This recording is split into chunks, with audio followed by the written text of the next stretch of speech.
সুর আর গ্ল্যামারের দুনিয়া ছেড়ে অরিজিৎ সিং কি এবার রাজনীতির ময়দানে পা রাখছেন? গানের জগৎ থেকে অরিজিতের বিদায়, বার্তার রেশ কাটতে না কাটতেই বিজেপিতে যোগদানের জোরালো গুঞ্জন। ভোটের মুখে নতুন সমীকরণ নাকি নিছকি জল্পনা? অরিজিৎ সিংকে নিয়ে কি বলছেন রাজনৈতিক নেতারা? অরিজিৎ সিং কি এবার পদ্ম শিবিরে?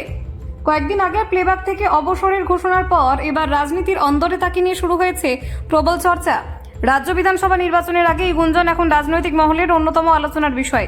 বিজেপি নেতা দিলীপ ঘোষ জানিয়েছেন যে কেন্দ্রীয় নেতৃত্ব থেকে এখন আনুষ্ঠানিক কোনো খবর আসেনি, তবে তারা এই গুঞ্জন সম্পর্কে ওয়াকিবহাল।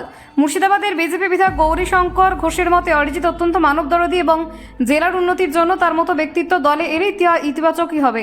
অন্যদিকে রুদ্রনীল ঘোষ মনে করিয়ে দিয়েছেন আরজিকর কাণ্ড বা বিভিন্ন সামাজিক ইস্যুতে অরিজিতের স্পষ্ট প্রতিবাদের কথা, যা এই জল্পনাকে আরও উস্কে দিচ্ছে। তৃণমূল সাংসদ রচনা বন্দ্যোপাধ্যায় অবশ্য একে ভোটের আগে জয়না জল্পনা বলে উড়িয়ে দিয়েছেন, আর বাম নেতা শতরূপ ঘোষ কোনো মন্তব্য করতে চাননি। অরিজিৎ নিজে এই মুহূর্তে তার ছবি শুটিংয়ে ব্যস্ত থাকায় বিষয়টি নিয়ে এখনও তিনি নীরব।